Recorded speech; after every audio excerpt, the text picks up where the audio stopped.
Good morning again to one and all. I welcome all the delegates and participants in session 5 of day 2. I now call upon Dr. Alka Mukne ma'am, Head of the Department, Pharmacognosy Department for Bombay College of Pharmacy, to chair this session on innovation in interdisciplinary research by Dr. Nidhi Sandal. Ma'am, I welcome you, ma'am, for session 5. Thank you. It's my pleasure to welcome our next speaker, Dr. Nidhi Sandal, Joint Director, DRDO. Welcome, Dr. Nidhi Sandal. Thank you. To introduce Dr. Sandal very briefly, Dr. Nidhi Sandal is Joint Director at INMAS DRDO, the Defense Research and Development Organization. With a PhD in pharmaceutics and almost a decade and a half of experience in the field of intellectual property, Dr. Sandal, prior to joining DRDO, had been working as research scientist at Wokhard Research Center, Aurangabad. A recipient of many national awards, including Best Published Paper Award by Indian Pharmaceutical Congress in 2006, Dr. Sandal holds 7 Indian patents granted and 3 under prosecution to her credit. She also has published several papers in national and international journals. A frequent speaker and guest faculty at various prestigious institutes, including NIT Kurukshetra, CSIR, DIPSAS, CPD, HDU, Delhi University, NRDC, TIFAC, DST, and many more. Dr. Sandal has also participated in several training courses, including the JPO training course at JPO Tokyo, Japan, advanced course on IPR at Cambridge University, London, and PRG course, USA. Her areas of interest include formulation development, method validation, regulatory issues, and many more. And today, Dr. Sandal would be talking to us about a very important topic, that is how we go about innovations in multidisciplinary research. Research today is important and valid only if it is so long as it is multidisciplinary. So on this very important topic, Dr. Nidhi Sandal is going to speak to us. And once again, my pleasure to welcome Dr. Nidhi Sandal to take over the session. Thank you, ma'am. Dr. Thank you. Sandal. Thank you, ma'am, for this very nice introduction. Okay, so a very good afternoon to all of you. And I think there are more than 100 people who are listening to me. And when this topic was given to me, that innovation in the interdisciplinary research, so then at that time I thought this would be the best topic that could have come to me, because as you know, DRDO is it is the largest R&D organization of this country, wherein the scientists are working in so many different fields of sciences, that interdisciplinary research, we just can't keep ourselves away from it. And we are making, we are growing the cabbage in our Leh lab, and then we are making the missiles in our Hyderabad lab, and then we are also making some shelters and so many things. So we are working in almost all the fields. So as far as DRDO is concerned, yes, we are dealing with a lot of interdisciplinary research.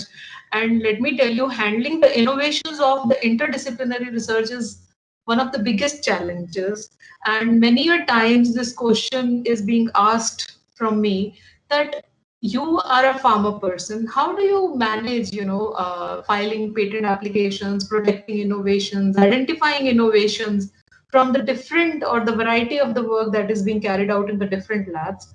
So I'll take you to a journey with me, how DRDO handles its interdisciplinary research. I'm not going into the very theoretical aspects of the interdisciplinary research. I'll be taking you to the practical examples, practical research work that we people are doing, and how do we protect it. And on top of that, since I was in the corporate office of DRDO, so how do we made a system that we can protect all those innovations, identify those innovations, and give the best output in terms of filing, be it's a patent, be it's a design, be it's a copyright, or it's a trademark. So just to begin with, I want to give you a very brief idea about what is DRDO. DRDO, as I told you, it is the largest R&D organization of the country. It has around 7,500 scientists, And their qualification, you just name any discipline. We have all the scientists, like, from biochemistry to aeronautical engineering to electrical, mechanical, civil, everywhere. All kind of expertise are there in the DRDO within this 7,500 scientists. Then we have 25,000 scientific and other technical supporting personnel. So that makes our strength more than 30,000. Then we have 50 laboratories or establishments. And if you want to see our work profile, it includes aeronautics, armaments, electronics, combat vehicles, engineering systems, instrumentation, missiles, advanced computing, special materials, life sciences, information systems, and there could be many, many more, which I have not been able to list out that. So with this such big strength, why DRDO has been, empowered with such a high intellectual capital of our country? Because our vision is to empower our nation with the state of the art indigenous defense technology and systems. And our main specific mission is to design and develop and lead to the production state of the art sensors, weapon systems, platforms, and allied equipment for our defense services. We also provide technological solutions to the services to optimize combat effectiveness and to promote well-being of the troops. Then development of infrastructure and quality manpower and build a strong indigenous technology base. Now here I would like to draw your attention to one important word in this vision and mission, the word indigenous. Now, you people must be wondering when I am talking about when my vision and my mission includes that I have to provide the indigenous defense technologies and the systems to my nation. So from where does the innovation comes in DRDO? Yes, innovation do come into the DRDO because indigenization of the systems, indigenization of the world-class state-of-the-art weapon systems or missiles.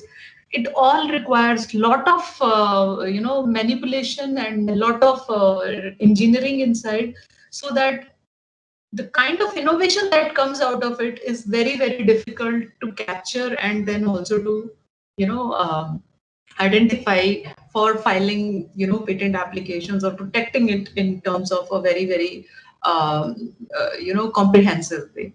So with this mission and vision, DRDO has the question has already been roaming around that if we have to make indigenous products, if we are giving the products which are highly sensitive for the security of our country, so why do we need to file IP? Why do we need to bother about this? We just have to keep on doing our work and forget about this IPR culture or identifying innovation.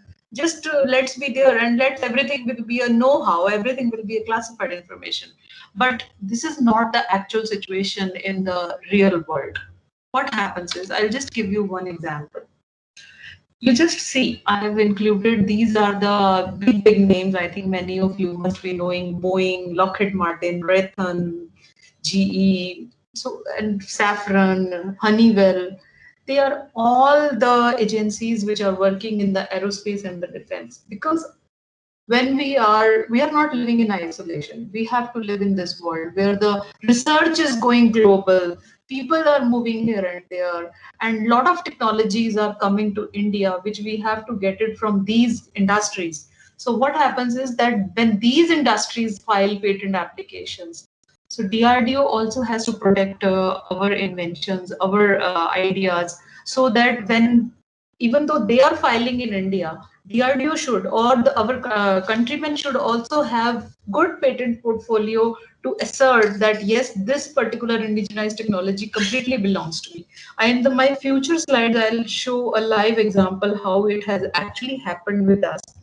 And because we have to stay in the real world, we have to stay in the market, we have to take the help, we have to collaborate with these agencies. Because if you think of aerospace and You just can't avoid Boeing or Lockheed Martin. So they are actually our collaborators also in many ways. So when they come to us, and then when they come to us for the collaboration work or for something else, then they bring a lot of their assertive IP to us, where if we are empty-handed, then we just can't stand in front of them. So it's very, very important that DRDO also was had to pay a lot of attention to the intellectual property rights, and especially after this TRIPS agreement, when we signed TRIPS agreement, we just cannot avoid giving importance to the IP, although we are working on the technologies which are, very, very classified, or technologies which are very much selective for the Indians. But with the FDI, which has come, and it also has been approved in the defense technologies, so DRDO has to establish its stake. So, and it's not that only after the TRIPS agreement or this kind of thing we have realized that we should be filing patent applications. We had been filing patent applications since our inception, 1958, when very few agencies used to file. DRDO was among the few agencies which used to file, because we have first design filed in 1958 when the DRDO was being, it was formed. So when you have to file a patent application, when you have to protect your innovation, you have to do cater to such a big strength of the people, you have to have a department. So department is the driving force, to spur this creativity, inventions, and innovation. You have to identify and maintain, protect these things. Then the most important thing is that you have to do a lot of IP audit. We at DRDO do a lot of audits at IP, because many a times it so happens is that our scientists, they are just not bothered about filing the patent application. They will just do their work because they have to deliver the system, so they are not bothered. So what they will do is they keep on doing a lot of work, and uh, they will keep this thing aside. So for that, IP audits are conducted by our IP department, which is located centrally in DRDO Bhavan at New Delhi. And also, it is very, very important for us to develop a sound in-house IP culture and IP management structure. And we are, always been striving very, very hard that almost every scientist of DRDO, whether he is being recruited from whatever the route, he should be first trained to, understand that what is the concept of the IP.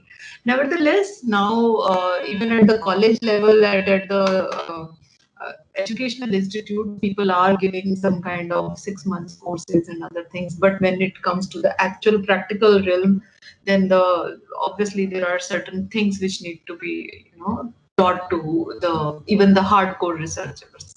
So IP department is very, very important for any organization, and DRDO has been using this IP as a strategic tool.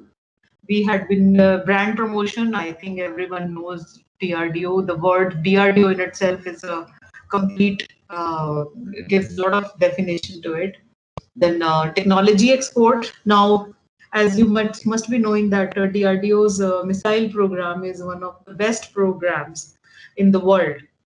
So we are the exporters of many missiles like BrahMos, for which we had to make a special corporation, means a special industry has been made wherein the BrahMos missiles are made, and they are exported to the different countries.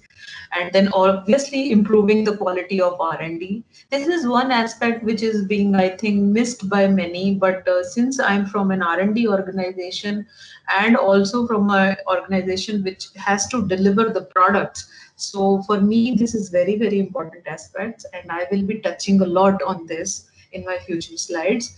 We also do a lot of collaboration. So, and you know that you people are from the academic organization or maybe from the R&D organization, and you know you have to collaborate. We can't live in isolation world. So when you collaborate with the industry, academia, or anywhere, you have to you know talk about these things. It has become very important. I think if any one of you has ever dealt with the MOUs or NDAs or anything, so the IP clauses, you know, they get a special position in all these agreements. So it is very important that you have to identify, protect, and all obviously enforce also when you are doing this kind of collaboration. And yes, the most important thing, capturing and recording innovation, because in India, because of it is a very well known problem that we don't document well. Our documentation is not good. So if you file a patent application or say any IP application, at least it helps in the systematic recording of the work that you are doing, which you may miss many a times. So it is a very important tool, and we must, you know, explore this thing. Now, in corporate IP strategy, the you know what happens is that as you start filing patent applications, gradually your finance people will start asking you, okay, you are spending so much money on this particular patent application, but after a certain point of time, he will start asking, what is your return on the investment?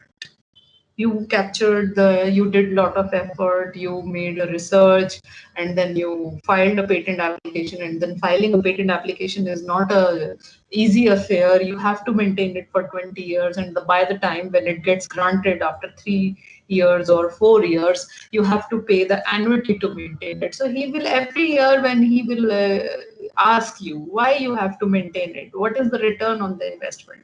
So then the second phase of that IP strategy, cost control. You enter the cost control, then you enter the profit center, and then you get try to integrate it. Now, I just want to highlight this pyramid because DRDO is at fourth level, where we have been able to integrate our IP strategy with our research efforts. Now, how we have done it, that I will tell you. Now, let me take you to the DRDO, how DRDO handles its IPR activities. First of all, I'll tell you that directorate, there is a dedicated directorate in our DRDO headquarters that will deals with almost all innovations and IPRs. Now, you will be surprised to know that the strength of this particular group is only 4, and these 4 people in that particular group are, you know, they are handling the innovations of all the interdisciplinary research that is going on in the DRDO, and they are filing the patent application. So you can imagine, you might be thinking that it is a very unrealistic kind of thing that madam is telling, but how do we do it? That was a challenge for us, and let me take you to this. We, as I told you, that we had been filing patent applications since our inception, but the actual evolution of our IPR has started since 1996, that is the post-TRIPS era. And as the entire world was evolving, the India was evolving, DRDO was evolving, and our patent application was, you know, the number of our filing was increasing. But let me tell you, at that particular point also, there was a huge problem that our scientists were not ready. They were not ready, and they are generally, even at right now, I find many, you know, scientists, they are not very forthcoming with the IPR culture because they are more comfortable with their culture of you know, filing the publishing their research paper. So they prefer it, publishing their research paper than the filing.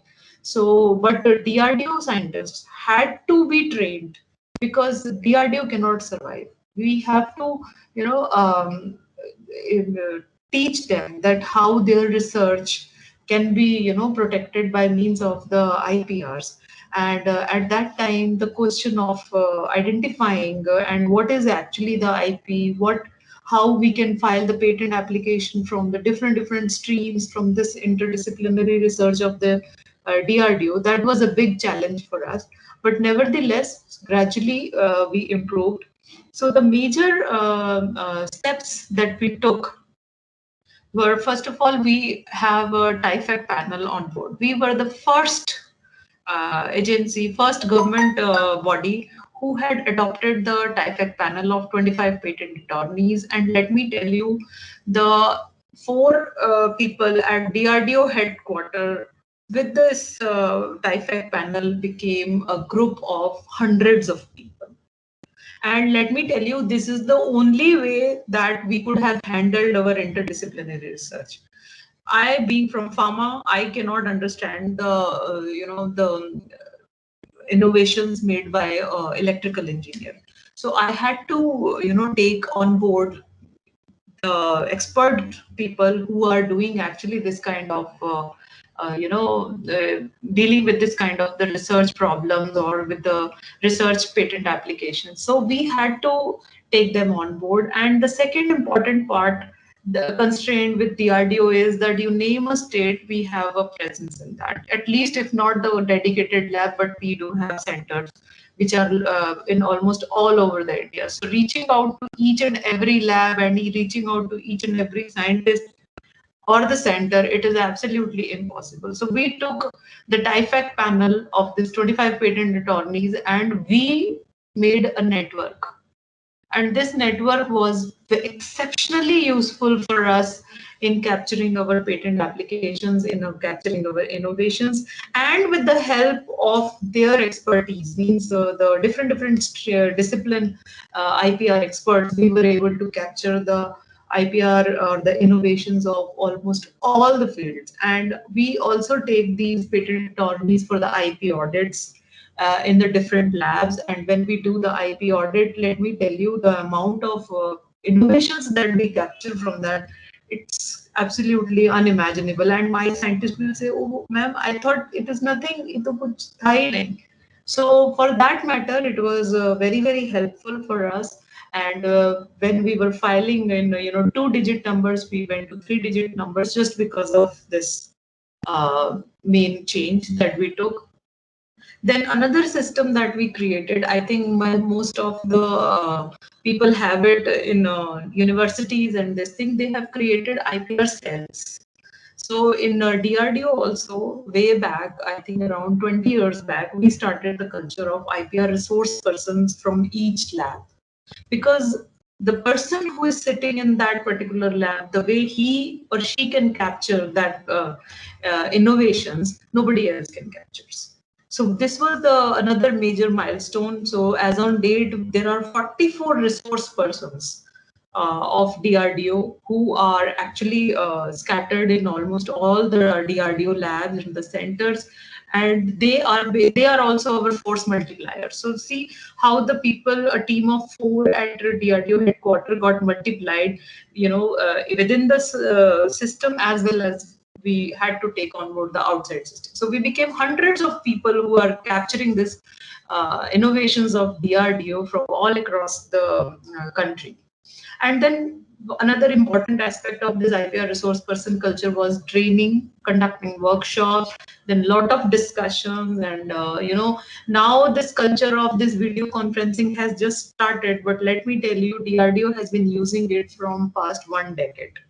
We had been conducting this kind of video conferencing and all the discussions. That was very important for us.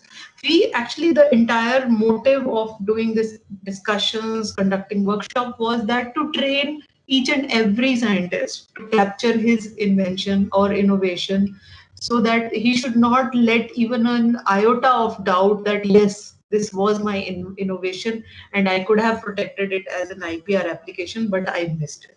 That was our motto, to capture it, because as I told you that we are working on with a very limited scope, and we have to deliver the system. So within that, if something comes out, it's very good. We are not going to do the invention just for the sake of doing an invention. So this was one more aspect which helped DRDO to strengthen its IPR culture, and then implementation of this intellectual property management system. We had our internal intranet, and that is Drona, and on Drona we had this system wherein on day-to-day basis we were able to maintain the database of our all the IPR applications. So all our scientists should be able to see, and this is very, very important. So because when they know that what are the inventions that are taking place in the different labs of their organization, they can do a lot of collaboration within the labs also. Why to go outside the lab? So it had helped us a lot, wherein the people were made aware about what is happening in X lab and what is happening in Y lab. And if X lab needs the help of the Y lab, then they can identify and do this. So this was one more aspect which had strengthened the DRDO IPR group and the innovation capturing. Then the video conferencing, as I already told you, that it was very, very important for us, and we had been using it for the past 1 decade. So just to expedite and facilitate the functioning in each and every lab. Then this was our way of promoting the IPR culture among the DRDO scientists. We had been using different approaches. We had collaboration with the NRDC, CII, TIFAC, and even the EPO and EBTC. We had been conducting the high-end workshops with them just to give the a cross culture to make a heterogeneous group wherein our DRDO scientists can interact with the outside scientists and especially talk on the IPR issues like the one which is happening right now. Dr. Ujjwala told me that she's getting a huge participation not only from Bombay College of Pharmacy but from the adjoining universities, and a lot many people. I think few people have come from the industry also. So that is how we had been trying to develop this culture of innovation in our DRDO, so that we can harness our research and we can protect it appropriately, and which can be used also. And we also do a lot of in-house IPR awareness programs, which are actually the IP audits. We do a lot of IP audits also there, wherein the representatives from the IPR group go to that particular lab, and the attorney also comes in that lab, and it's a very short duration thing. And then we sit with that person who is managing the technology management and the IPR resource person, and we dig out each and every project. In fact, every project is reviewed in terms of its IP, that whether there is any innovation that has been missed in that. So that is how we are trying to, not to miss any innovation that has been made by our DRDO scientists. And this third aspect, this is very, very important. As I told you, that our motto is to train each and every scientist of the DRDO to capture his innovation himself.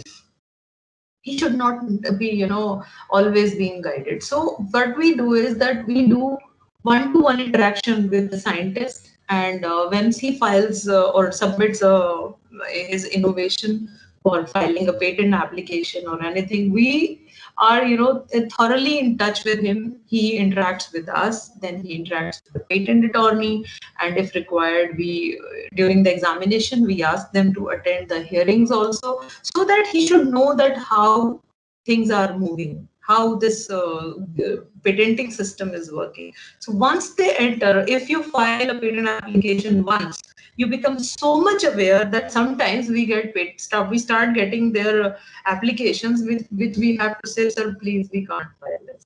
So this is our motto, that everyone should be made aware about that how to capture his work so meticulously that nothing is left. Then, as I told you, that we had a culture of IPR resource person. We had been, conducting special trainings for our IPR resource persons. And let me tell you, DRDO has a centralized system of even publications. So what happens is that it has to, if you are sending any paper for the publication, they generally send it to our central group, that is our technology management group. And once they clear that content that there is nothing which is confidential or which should not be published, they will not publish. So this is how IPR resource persons, they become a part of technology management in each and every center, and they had been screening and trying to capture the innovations at that level also. Then obviously we teach them, or we update them, not teach them, we update them that from where to get it, what kind of inventions they should tell, and how they should guide the scientists when they are going for some kind of a display in expo, or posting any data on websites. Everything is being done, and we have our intranet website which gives clear guidelines about all these things. So this is our homepage on Drona. As you can see, we have all the guidelines, our portfolios, and everything is available there. This is our IP management system. It basically maintains the database. It also helps us, workflow, and then also the timelines, because in the patenting world, this is very, very important. And these are the 3 modules that we have, that we host, and our all IPR people, they just visit this website to know that what is the status and what are the different applications, what the other groups are doing, and what help they can fetch it from them. Now, this is our IP audits. Whenever we visit any lab, we go for all this documentation. We have to identify, we have to capture the innovations, and we evaluate their inventions which are patented or not patented, their granted patents, trademarks, trade secrets, everything is being put onto the table. And our teams, they all sit together. Even we do the contract analysis, the licensing that they have already done, what is the IPs that have gone into it, then what is the SOPs that they are using it, all these things that we monitor when we go for the IP audit in every lab. So with this lab, with all these efforts, let me tell you, we are mining gold. I call the innovations of my scientist as mining gold. And to tell you, DRDO is third among the top 10 patent applicants from scientific R&D organization. Although we have slipped down to third last, in the last thing we were at number 2 because of our too much focus on the COVID and other things. But nevertheless, this is our patent portfolio. These are our granted patents. We have a huge presence in life sciences, aeronautical, armament, naval systems. We have a huge presence. Then missiles, grant in aid, so many, in almost all the spheres we are filing. And this is our Indian patent portfolio. This is our international patent portfolio. We are filing a lot, although not up to the extent that the CSIR and other industries or other R&D organizations are filing, but yes, we do file in many countries wherever we see the potential for the technology transfer. Because in our case, we are very, very focused that if there is any potential for the technology transfer, then only we will file patent application. Otherwise, we don't file the patent applications. Now, this is, I think, many of you must be knowing about this particular product of DRDO. And as hello, ma'am. Hello, ma'am. Hello. Yeah. Yeah. I'm sorry to interrupt you. The slides are not moving. Yeah. Okay. Now coming back to the presentation, the dog. Now this is one of our invention. I think most of you people must be knowing the biodigester. Let me tell you, we don't work for the civil society as such, because our mandate is to cater to our armed forces. And this particular biodigester was also developed by one of our laboratory, that is DRD Gwalior. That particular laboratory was working for the decomposition of the human waste that generally happens in the Leh. What happens is, in the Leh or Ladakh area, the human excreta, which is being there because of the deployment of many troops, it contaminates the environment. So when it contaminates the environment, then it becomes a big problem for that particular area, because it doesn't decompose at all, and where to wash it out, where to flush it out. So our scientists who are working in DRD Gwalior, they came up with one technology wherein they developed a bacterial culture which they mutated and modified, and that bacterial culture was capable of converting this human waste into absolutely of water. Let me tell you, I have seen it with my own eyes that when the excreta goes into it, and after it enters into the different chambers of the decomposition, only water comes out. So this was the main objective of developing a biodigester. And let me tell you, this is an exceptional example of interdisciplinary research. Why? Because there was a scientist who was developing this particular of microbes which can digest the human excreta. Then at the same time, there was an engineer who was involved with this particular invention, because the chamber in which it has to go through, the inlet, the outlet, the flow inside, everything was so important for it. So when we were trying to understand this particular invention for capturing the innovations in this research, we found that it had a lot of patent applications, a lot of technologies within to it. So which you can see that we filed 5 Indian patent applications out of this particular product. And I have not included in this slide, we filed more designs than our patents, because the designs were so important and so critical for the easy flow of the human waste or the microbial culture, so that whenever it comes out, it should be coming out, final thing should not contain any solid. So this was a beautiful, invention that our scientists from DRD Gwalior did, and also then our engineering group that was associated with this particular invention. And we were able to file 5 patent applications out of this, and we have filed, I think, more than 6-7 design applications. And this invention of our DRDO was so important because it got its spin-off. Spin-off in terms, the first one to capture was the railways.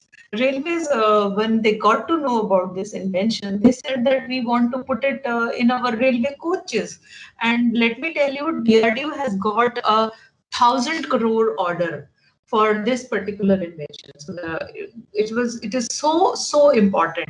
Then simultaneously we got a 12,000 biodigester order from the Lakshadweep, because in the Lakshadweep again the sewage problem is huge. And it is just a wonderful invention from the DRDO that the entire excreta gets converted into the water, which can be used for the irrigation, which can be used for so many things. So Lakshadweep has ordered, because there is not much of the sewage plant that can be put up there. Then Andamans and so many places it has got its application. And also, when we got to know that Indian Railway is so much interested in this invention, we filed patent application in other countries, especially in the Brazil, South Africa, China, Australia, where we saw that the railway network is quite good. So this is one very good example of our interdisciplinary research, and at the same time, protecting it, actually capitalizing it, and strategically using it, not only for the defense personnel but also for the common person also. Then I think all from the pharma field, they must have seen this 2-DG, the 2-deoxy-D-glucose. This is another molecule on which DRDO, especially INMAS, the lab from where I am, we had been working on this particular molecule. Although this molecule is way old to be protected as a part of the inventions or the innovations, but let me tell you, the scientists of DRDO, especially the INMAS, they forecasted that this can be used in as for the COVID patients also, and a lot of clinical trials had been conducted, and we are still conducting a lot of clinical trial. I would say, although it has got the emergency use authorization, but still it is in the process of getting the clinical trial, and let us see how the future unfolds for this particular molecule in the COVID. Then, as I told you, that we also have this beautiful invention, and it is very, very important and extremely complex. Extremely complex means it is so much complex that being from pharma, understanding this invention in itself was a big task for me, but we had to do it, and a lot of interdisciplinary things went into it, because when you talk about the propellant of this particular missile, BrahMos missile, you have to go into the chemistry. When you talk about the shape and design, you have to go into the engineering, the aeronautics, and other things. And when you have to go to the targeting of this particular missile, then you have to go to our scientists who are involved in the gyro technologies and so many things. So it was such a complex system, and then capturing the innovation of this complex system cannot be done by one person.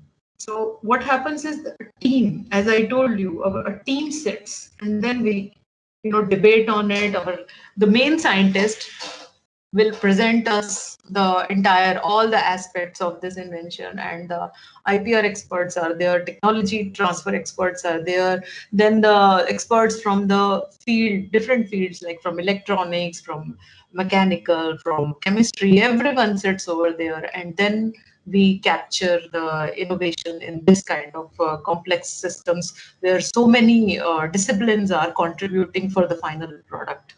So this is there, and let me, as I already told you, that BrahMos is one of our product which is getting exported, and so we had tried to protect it in the countries which we envisaged at that particular time it should be protected. So we have a good portfolio of this particular system also. Then this was another very important invention which was made by our scientist from HEMRL Pune. This particular invention is basically, it is a very simple invention, let me tell you, not a very complex invention. It chemically, it has a lot of chemicals, and based on the color coding, you can identify that which explosive it is. Because of its simple and handiness, this particular kit was technology transfer was done to one of the US firms, and we had to protect it, this particular invention. And let me tell you, sometimes it happens that some great product comes to you, but when you have to file a patent application, you have to dig into it, and you have to find out the actual innovation, that what is exactly there. So that's really an uphill task. But with the help of that team and experts, we are able to capture this invention also. Then this is also one important aspect. I think recently in the news it has come where it was launched. It was relaunched actually. Now this is a Bukhari. What happens is, in the extreme cold conditions of the Leh, Ladakh, and all that places where our soldiers are deployed, so they need a room heating system. I think we are on the same slide. Bukhari. Yes, ma'am, we are on Bukhari. Oh, okay. So this particular invention, it is a very, very simple invention, but let me tell you, the entire innovation of this particular system was into its design. And by improvising its design, the actual kerosene consumption of this particular caro heater or Bukhari went down. And when it was actually calculated that how much benefit it will cause and how much pollution it will control, it went into hundreds of crores. So that was also very, very well taken by our armed forces, and also we were able to protect it with the help of several design applications. Then, if you come to the food technology, I don't think anybody can beat DRDO, because of the deployment of our soldiers. There are many, many places where they can't cook. So when they can't cook, so they have to get the ready-to-eat food. And we have a dedicated lab, DFRL in Mysore, and they are exceptionally active.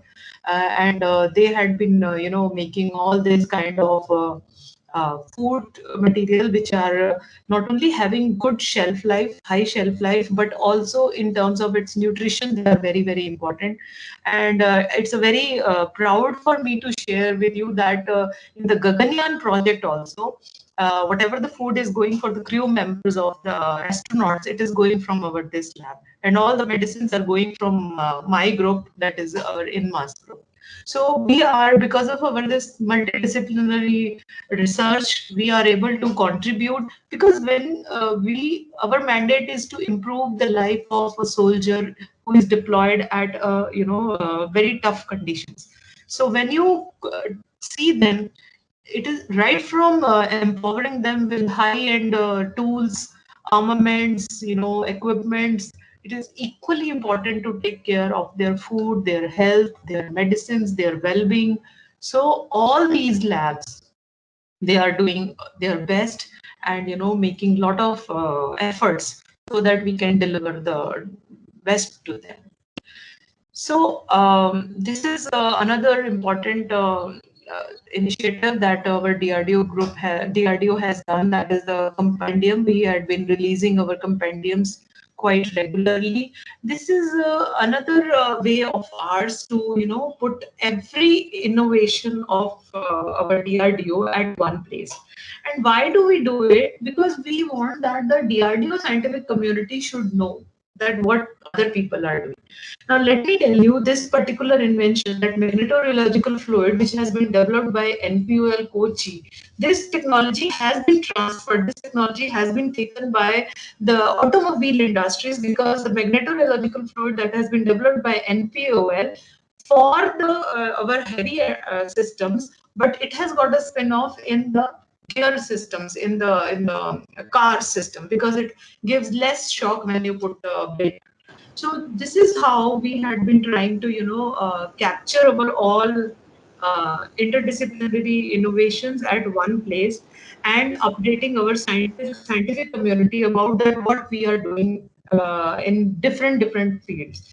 Now, as I told you that what are our inventions and how we are putting them together, the only idea is that we should be able to, catch hold of each and every invention that we are making. And for this, we have also, made our IPR policy, which is very, very generic. And, this generic policy, the only mandate is that it should be available to everyone, all the streams of the science. These are our awards that we had got in the recent past: Thomson Reuters India Innovation Award, this National Intellectual Property Award, and this again.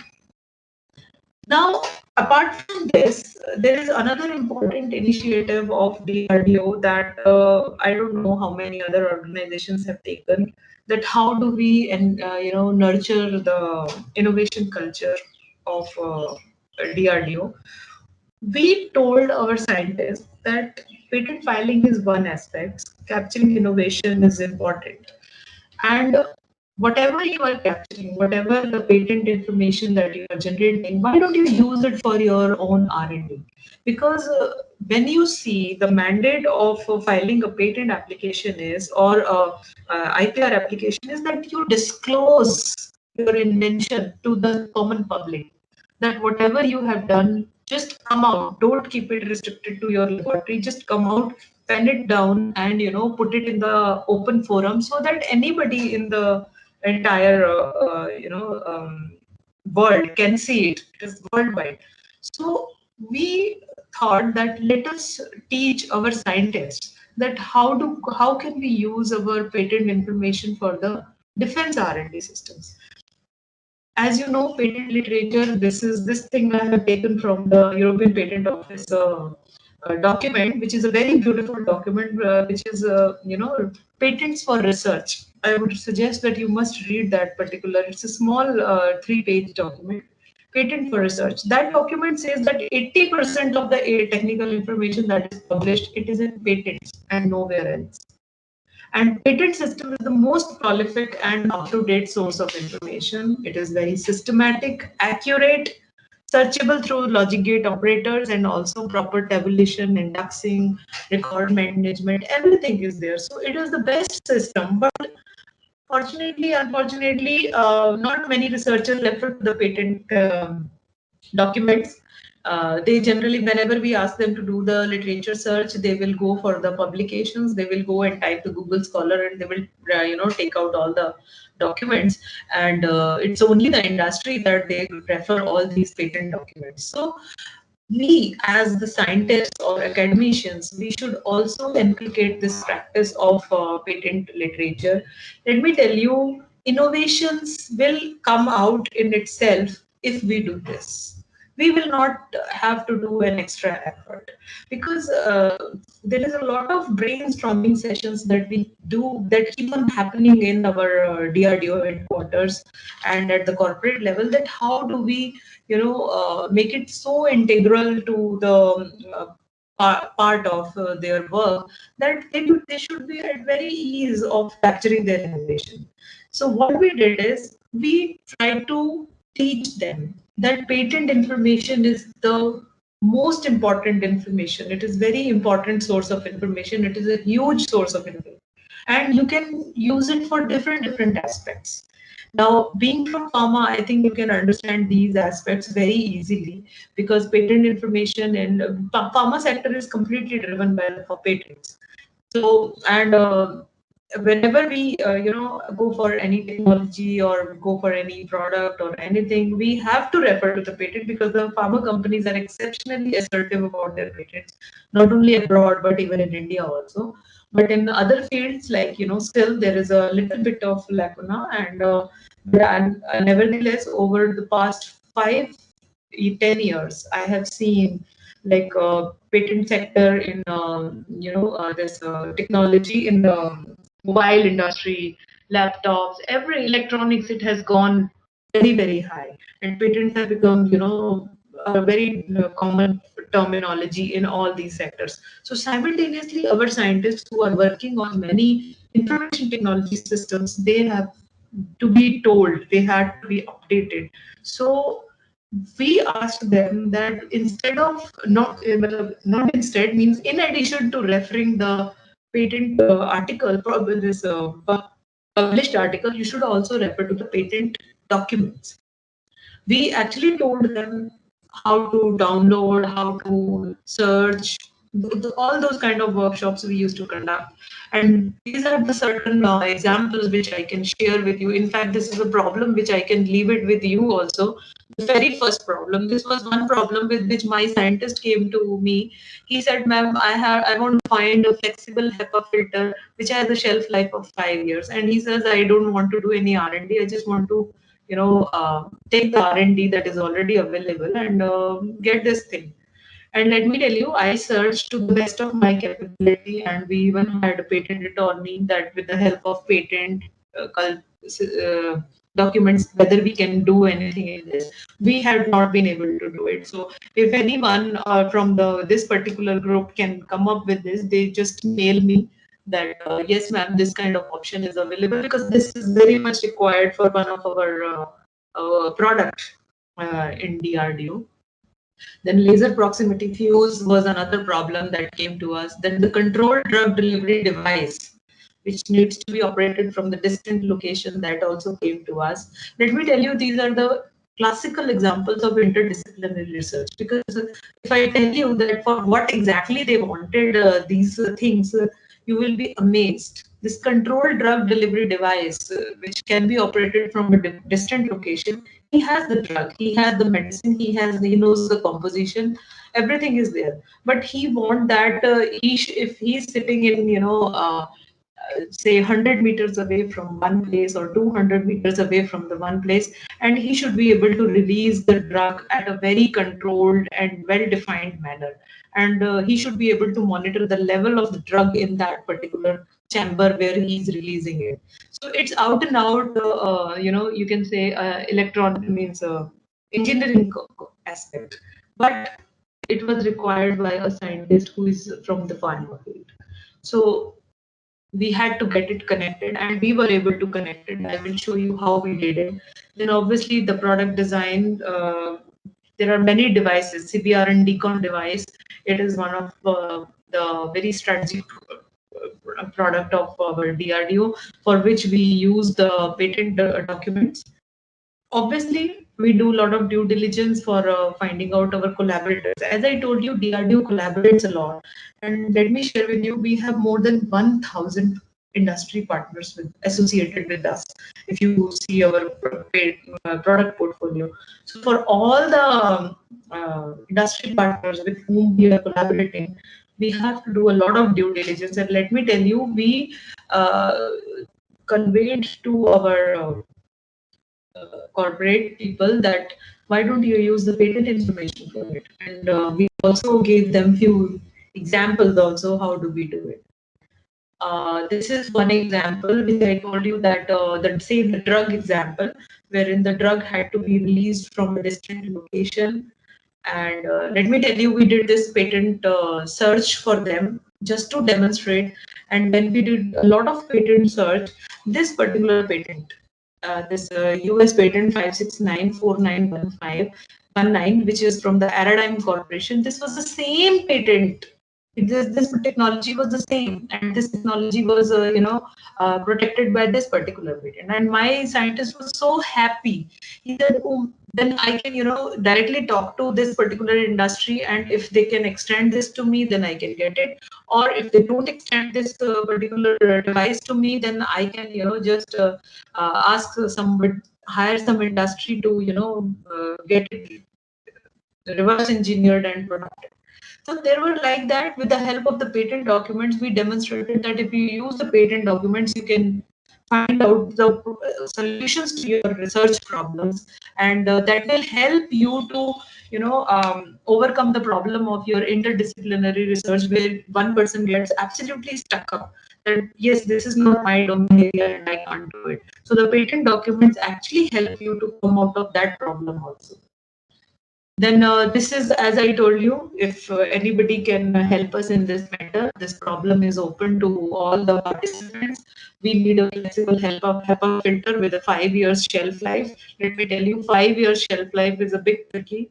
So if you can find out anything, my result was 0 and my patent attorney's result was also 0.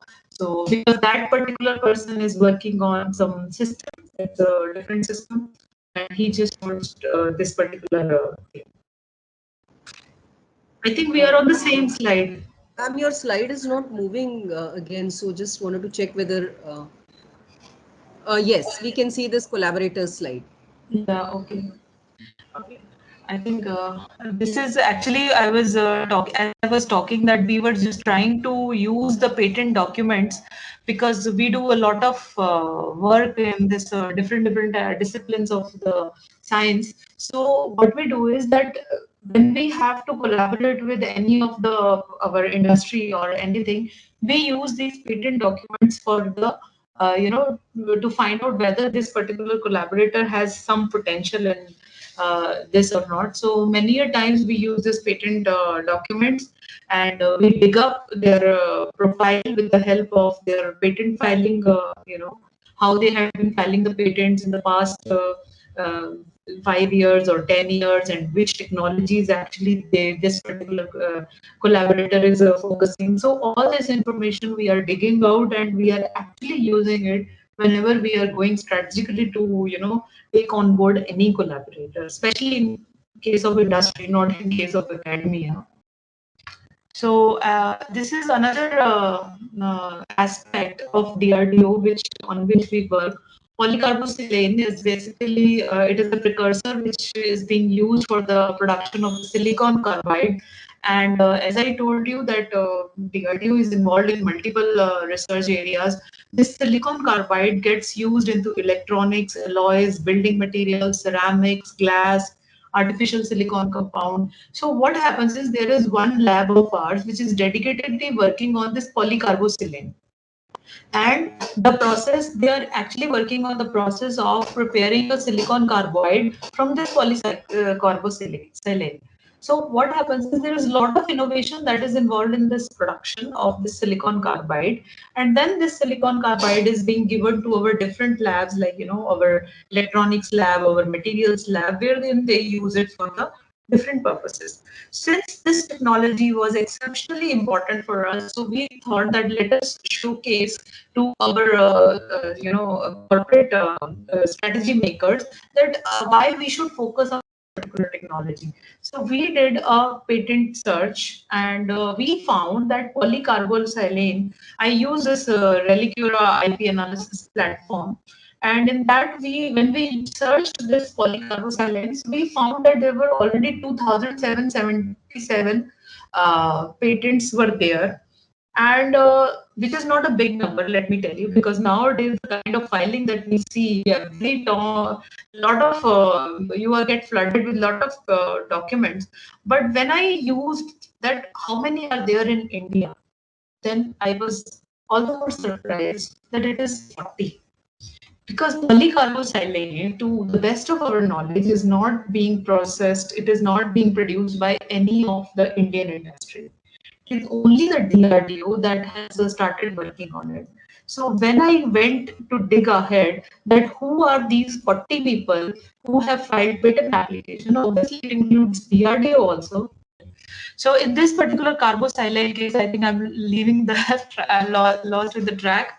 So as I was telling you that polycarbosilane, it is one of the very important technologies that our DRDO was working on this, and it's a very classical example of multidisciplinary research, because here we are developing the polycarbosilane as such from the silicon carbide. Sorry, silicon carbide is getting prepared from the polycarbosilane. So we wanted to see that how much, what is the standing of our DRDO in this particular technology. So we did a patent search for that, and we found that there are 40 patents in India. And obviously 40 patents have not been filed by DRDO. DRDO has filed 9 patents, but there are so many other stakeholders out there. You see, SNEGMA. SNEGMA is one of our collaborators with our one lab in Bangalore, that is GPRE, and they have filed 4 patent applications. IBM has patent application, and to the big relief, ISRO is also having 2 patent applications. So what I'm trying to highlight over with the help of this particular case is that we had to update our scientists. We had to update our people that yes, this is an important area, and since we already have 9 patent applications, 9 innovations, inventions in this, we should work more in this area so that we build a core competence in this area. Because we as a DRDO, we try to build core competence in many areas. So, and this particular technology is the one on which DRDO was working most aggressively, because this thing is required in many futuristic things, like in the electronics, the building materials, as I told you in the previous slide. Similarly, this is another aspect which is an air independent propulsion system. Let me tell you, when recently on 8th of March 2021, this system has been launched. This is a technology which is being used by our submarines, and it helps to increase the endurance of the submarines, because that submarine can remain inside the water for a very longer period if they have this kind of a system. And there is one lab of DRDO, that is NMRL in Mumbai, and they had been working very rigorously on this particular technology. And it was being from pharma side, it was a experience of lifetime for me when I visited this particular system, which was created by our NMRL scientists in the laboratory for testing and analysis purposes. And let me tell you, when I did a lot of patent search and lot of patent information, we found that in this particular technology, now see how specific and strategic this technology is. Who is making AI this submarines in India? Nobody. Even DRDO is also not making submarines. We are just making one aspect. We are just touching one aspect of this. But we found, to our surprise, that there are 21 Indian patents in this particular technology. Now we come back to the same thing from where we started, that why we should file IP. why we organizations like DRDO who are strategic and DAE who are strategic, or for that matter ISRO, should be filing patent applications. Because if we don't file, then the other industry partners who file, they will stop us. So for that, we have to inculcate this culture of innovation capturing among our scientists. They should be able to capture it, and as it becomes complex, interdisciplinary or multidisciplinary, it becomes very difficult to capture. But whatever it is, if we have to maintain an edge over the technologies, over the work that we are doing, we have to do it. So this 21 patents that are already there in India, they were very worrying for us when we were working. And when we studied this, there were three companies. It was DCNS, ThyssenKrupp, and Siemens. They had filed in India. Now you see what these companies are targeting at, whether they filed these patents in India, they protected their inventions in India. So we have to be very, very careful that why they are filing. And we were able to capture that there were 4 patent applications, that were already there, and which were of the key invention, like the why this submarine can remain for longer period of time. Means the exact invention was also there. So this is how capturing innovations in almost all the fields, whether it is pharma or whether it is interdisciplinary or anywhere else, it is extremely important. So that it's not that we are always here to stop the others, but the most important thing is that if we don't protect our rights, then there are third parties who are going to stop us. So innovations in all spheres needs to be captured.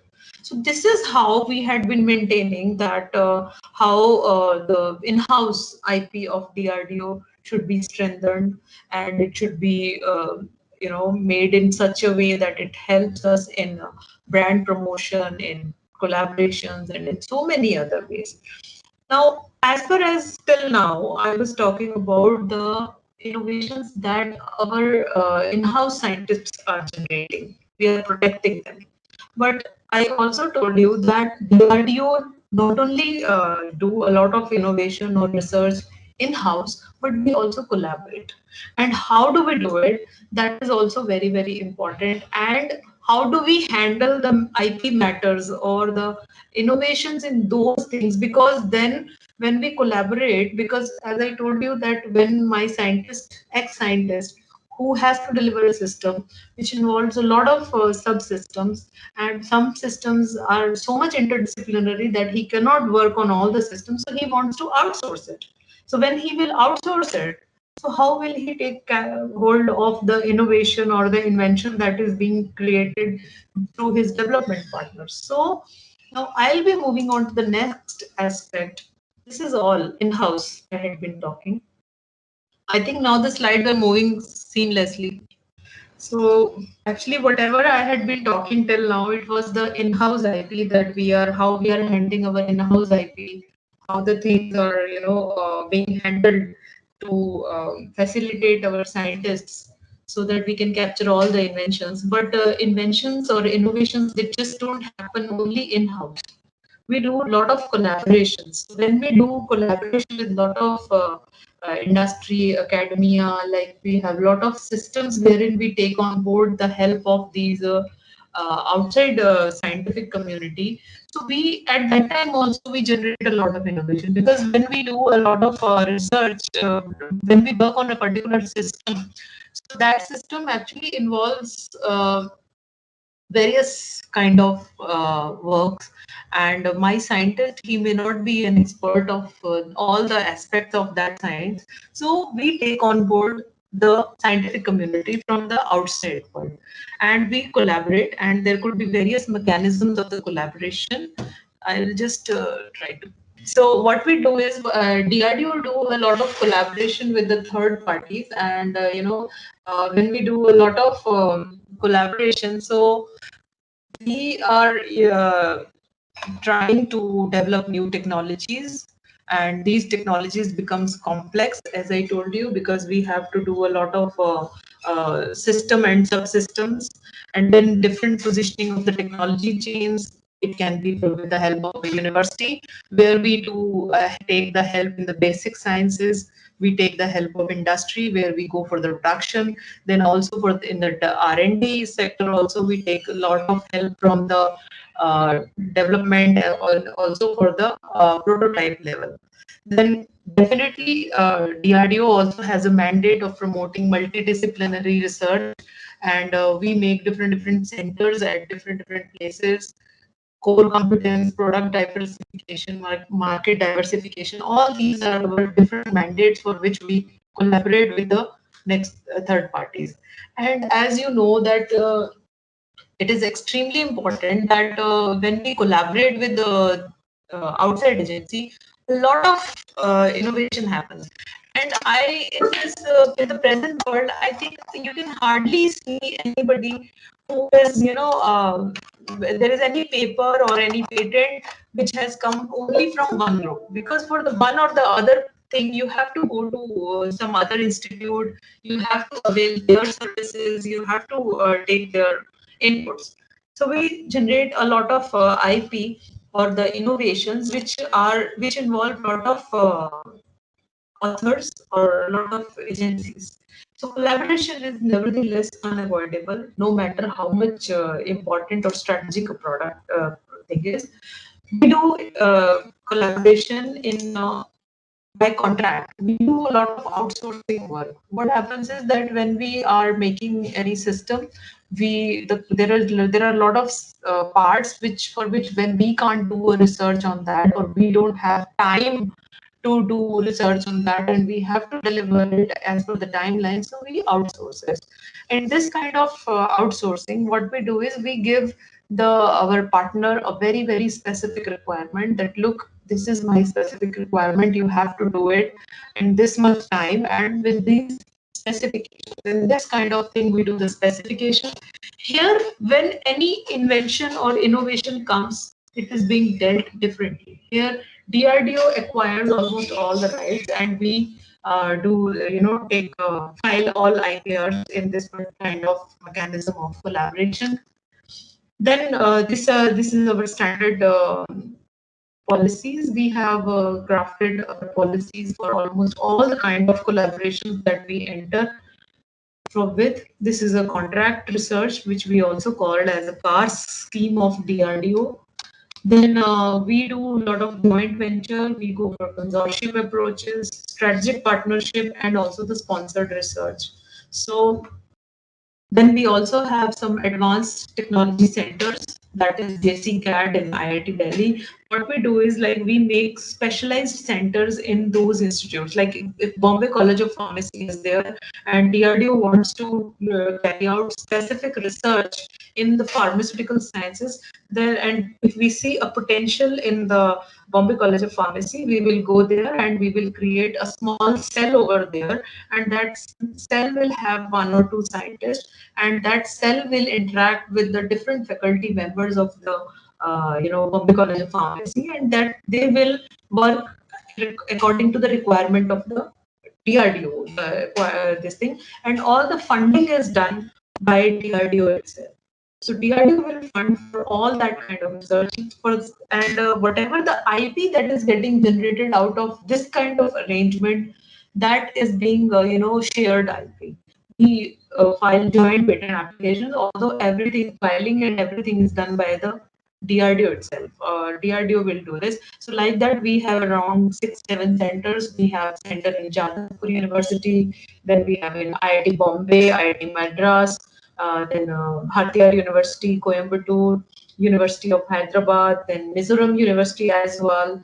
Then recently we have opened one Kalam Center at Central University of Jammu. So this is one mechanism where we capture a lot of interdisciplinary research, and we protect the innovations that are getting generated from that. Then this is collaborative. Then we are very important thing is that there are certain things like we are doing it like centrally, we create these centers and we do a lot of things. But there are a lot of collaborative research agreements that keep on happening between scientist to scientist. I don't know if any of the Bombay College of Pharmacy scientist is interacting with any DRDO scientist. So that one-to-one interaction or the Bombay College of Pharmacy interaction with INMAS, that's a one-to-one organization interaction. So whenever we collaborate, collaboration agreement is being framed and how the innovations will be handled and how the innovations will be captured, that everything will be penned down in that, and we will be very, very categorical in handling all the things. And we always prefer that filing should be remain with DRDO, because DRDO has a very well-defined mechanism of capturing and filing patent applications. Similarly, in case of collaborative R&D, then this is one thing I would like to tell you. I don't know on which slide I am, but it is a grant and aid scheme. I don't know whether anybody from the participant has ever used this scheme, wherein DRDO funds the academic institutes for different research areas, especially in the life sciences, then Navy Naval Research Board, then we have Aeronautical Research Board and Armament Research Board. Here we give, projects to the scientists and the institutes, and whatever is the innovation or the IP that is getting generated, or whatever is the research that is being done, that is getting utilized in our DRDO projects. Like I myself is a part of 3 such projects where the requirement is given by the DRDO, but the research is done dedicatedly by the scientists, wherein we don't enter into their domain. They do the research, but their application is the one which we tell them. So, like that, this is one scheme which is helpful in promoting our innovation in different disciplines. This is our LSRB. We have a uniform policy for this grant and aid schemes. If you take a project from our Life Science Research Board or Naval Research Board, we have a uniform policy that all the rights will be shared jointly. Any innovation that happens, it will be shared jointly, and whatever the research output is there, whatever is the research work, that will be, if it is getting used in the DRDO, then the grantee institute will have no objection to allow DRDO in using that thing for their own system development on the research work. Then we have this another methodology, that is Technology Development Fund Scheme. This particular scheme basically helps the DRDO scientists to take on board the industry. And because whatever research that we do in our laboratory, it is never complete unless or until it gets validated in the at industrial level. Especially if I talk about in pharma sector, that we do a lot of prepare a lot of formulations, but unless those formulations are being validated under GMP facility with the scale up and everything, it has no meaning. It doesn't go into the actual use. So this is one avenue of DRDO, and in this particular venue, a lot of inventions happen, lot of innovation is there, and again we have a very clear-cut policy that how we will be handling with this innovations that are getting generated in this Technology Development Fund. Then we have the commercialization also. We do a lot of products that are being commercialized, and we have different categories like the category A, B. Category A is high-end technologies which are dedicated for the strategic use, and for the B, these are basically the spin-offs, and this is our IPR aspects into that. I think I would just end up because I don't know where am I. Thanks a lot. I'm extremely sorry for this mismatch. No. Apologies from us, ma'am, because there have been some platform-related issues, and nevertheless, it was an absolutely interesting presentation, and I'm sure you walked us through the IP-related infrastructure at DRDO and how you've sewn up your alliances, MOUs with so many of these giant international bodies. The examples that you gave with respect to the recent innovations and inventions that DRDO has come up with, I'm sure has, with every single participant present here, has driven home the absolute importance and necessity to, Voice is breaking. Your voice is breaking, ma'am. I you're can't not, hear. Yeah. has Yeah. driven home the necessity of multidisciplinary research. So, and as you said in the end, we at Bombay College of Pharmacy look forward to having some tie-up, some collaborative projects with you at INMAS DRDO. So, Yeah, thank you, yeah. ma'am. There are a lot of venues, ma'am, wherein we, as I told you, that we are so much into interdisciplinary, multidisciplinary research that we can't do everything at our place. So we do, a lot of handshaking with the scientific community that is outside. And definitely, Bombay College of Pharmacy, everyone is welcome. And as I told you, I myself is involved in 3 such projects, which actually I am not doing, but as per my requirement, other people are doing. So, we look forward to that. And if I can take a few questions now. Sure, Um, sure, ma'am. So there is a question by Dr. Joshna Rani, and she says, any specific criteria for filing patents? Like, can we file a PhD thesis for a patent, and what could be its procedures? No, actually, the thing is that we don't go for the filing of patent for a PhD thesis. Yes, a PhD thesis, when you are doing a work for your PhD, you might be generating a lot of innovation or the invention which may qualify to be filed as a patent application or protected under any of the IP rights. So definitely you can file it, but thesis is a separate thing. It is a copyright issue, and the invention or the work that you are doing, that can be filed as a patent application provided it fits into the criteria of patentability. There's another question by Dr. Dipanshu Rana, and his question is, can we file a patent for a thing which is already known, but it is unclaimed and we worked on it in some innovative manner, something like No, repurposing or something, he's saying. no, unfortunately, repurposing in India is not being given due importance in the Patent Act. But yes, there are ways and means by which many people try to protect it. And that I would say is the art of drafting a patent application. So, for that, if a patent attorney can find some way, but directly claiming a new use of the known compound is absolutely not patentable. Okay. Ma'am, there's a question by Dr. Harita Desai. She says, "Thank you, ma'am, for the very informative session," and which I am sure all of us are voicing that and echoing that. She continues, the patent search domain being huge, how can researchers ensure the reference coverage of all available background information? Yeah, that is very, very pertinent because it is, I think, the same thing holds for the research papers. You can never be 100% sure that you have been able to incorporate all the research papers that have been published in your area of the research.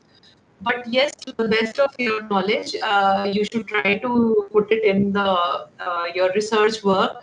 And for patents, there are certain paid, website patent servers like SciFinders or the Delphion. So they are, they help you in a better and refined searching of the patent documents that can be of extremely relevance to your research.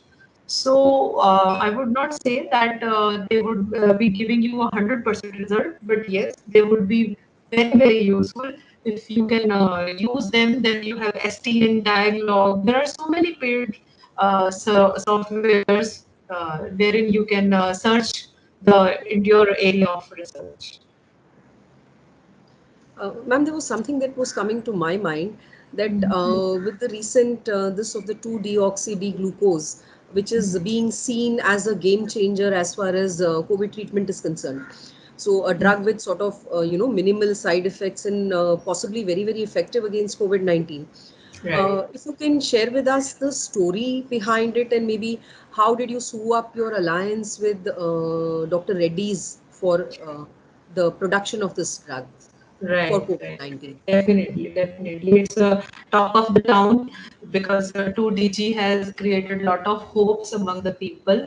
Now, but actually, the association of DRDO, especially the INMAS, didn't start when the COVID started. It dates back to 2004.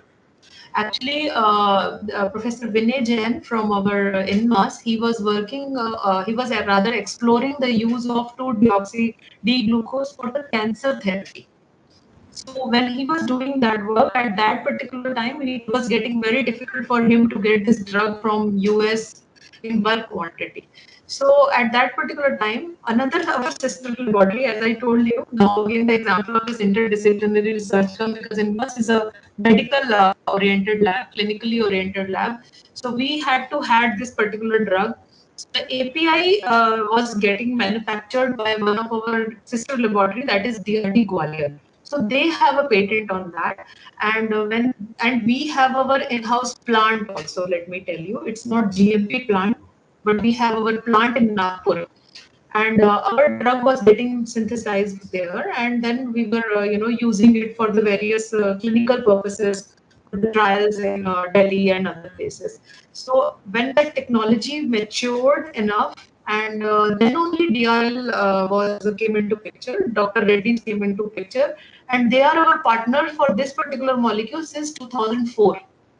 Okay. So when this COVID came, and since a lot of research based on the literature and based on our hypothesis, it was envisaged that it could be of potential use in the COVID situation also, because earlier also 2-deoxy D-glucose had been proposed for the viral infections in the in 2011 or 12. It was explored there. So likewise here also it was proposed, and immediately Dr. Reddy's were our partner for the production of this particular thing, and the clinical trials took off.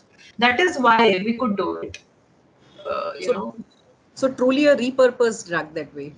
Yeah, the repurposing start. In fact, we tried to validate it, but with the constraints in the time and other thing, whatever best could have been done, that has been done. But I would say that it's not a kind of a game changer or anything like that. Let us see the time, because a lot of data has to come up even now. But yes, it is a hope for everyone. So Sure. let's Now, see. yeah, sure, ma'am. I can see Dr. Vijay Shivpuje has raised his hand. So, Dr. Shivpuje, if you can put up your question. Yeah, thank you so much, ma'am. First of all, thank you, Nidhi, for a wonderful session. It Thank you. was like, with a lot of case studies for interdisciplinary research.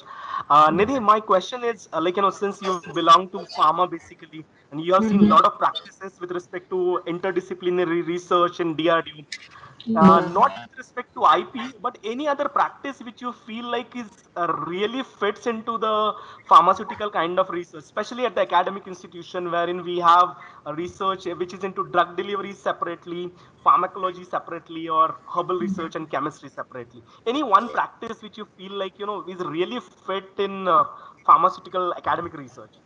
Yeah, I think because as I told you that the very example of the 2DG which I was discussing right now, that it was our INMAS as one lab which is doing only a clinical research.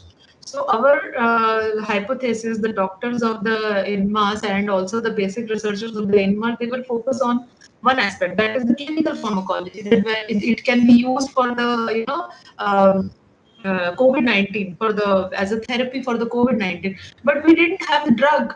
So for that, we had to take the help of the chemistry thing. You can say it's a chemistry department in the pharmacy, or a pharmacy setup.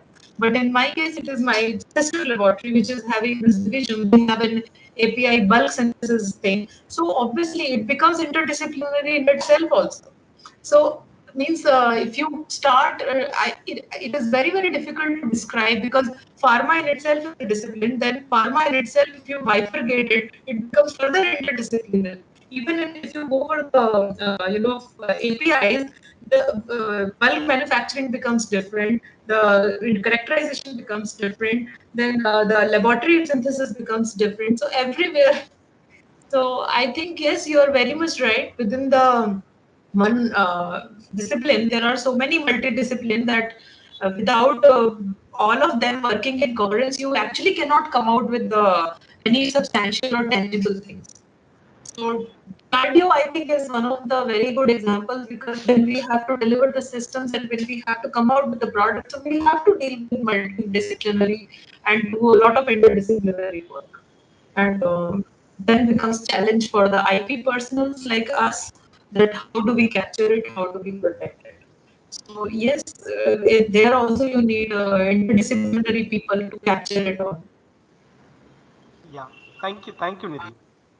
Um, uh, Ma'am, there is a question from Mr. Sunil Kumar Savita, and his question is, what is the sort of preparedness that DRDO has in terms of meeting the third wave of COVID-19? Yeah, we are, since see, I don't know how much you people have been following DRDO. DRDO has been exceptionally active during this COVID-19 in 2020 as well as in 2021 also.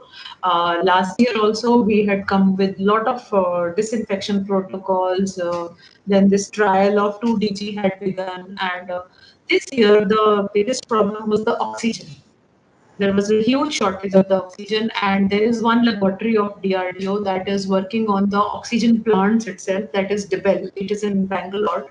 So immediately DRDO came up to the level, and let me tell you, we are putting more than 100 oxygen plants all over India, and out of which I think 30, not 30, 57 has already been put up. Ram Manohar Lohia in Delhi has, and many more. I don't know the locations, but it has come up to that level. So we are doing our best in terms of putting up the oxygen plants. Yes, we are ramping up the production of 2DG by taking on board many more industries. And already the EOI is on, and I think very soon we will be signing the MOUs, because with DRL we have a non-exclusive agreement. So we shall be doing that also.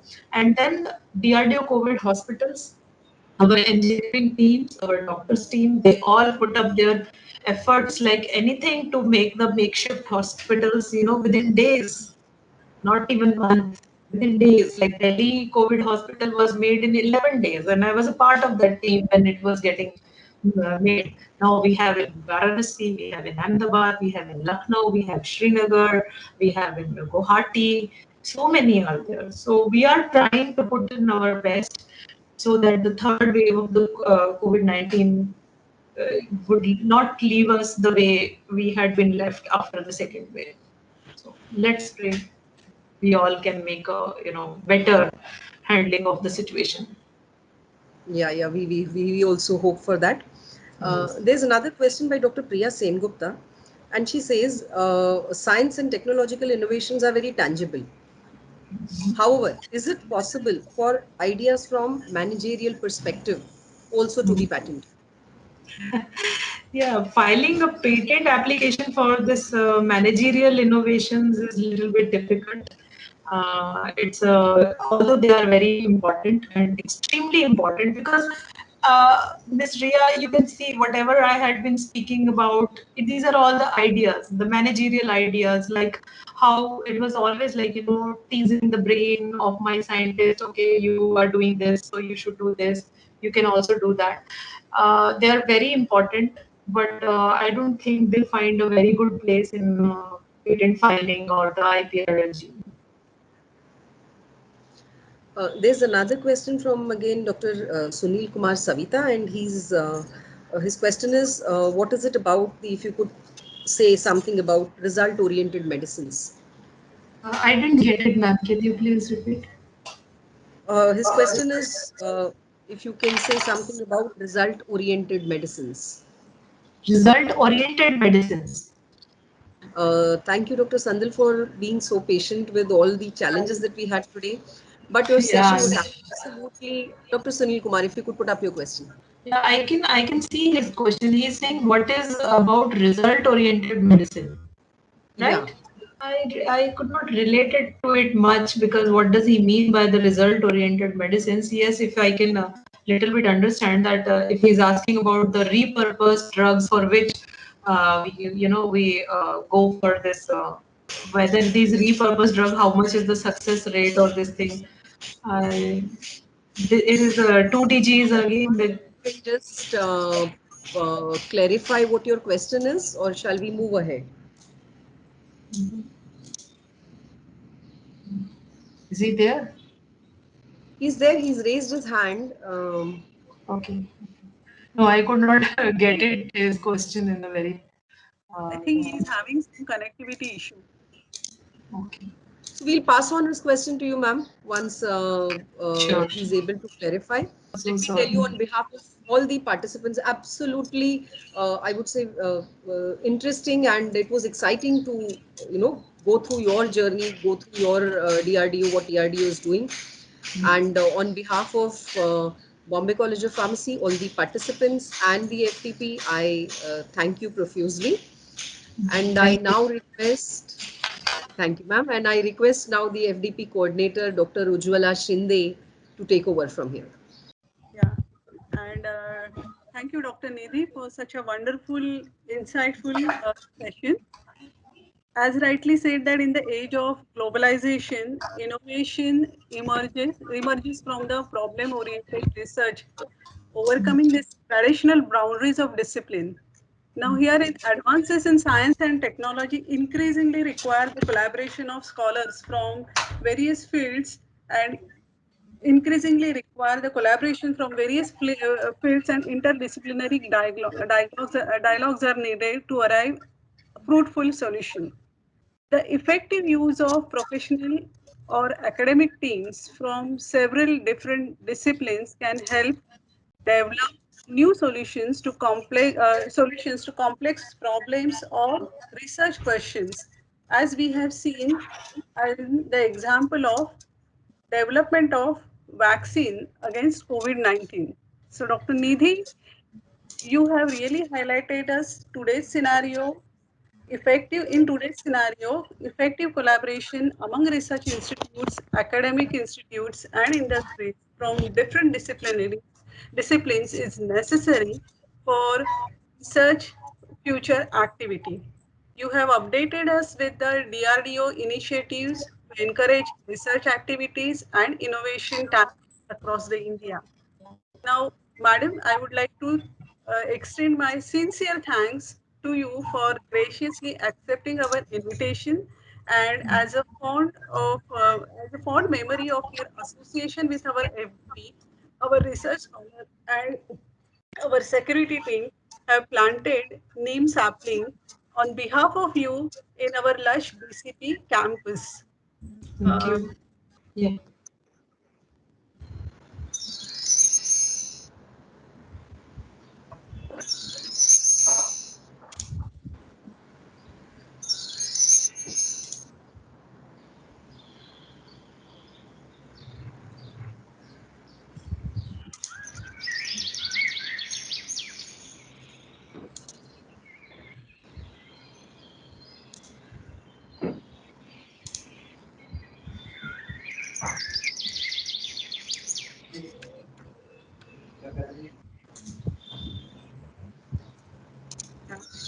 And also, as a remembrance of FDP on behalf of organizing committee, please accept this certificate of appreciation. Thank you, Dr. Nidhi. Thank you, ma'am. Thank you very much, ma'am. Thanks a lot. Thank you.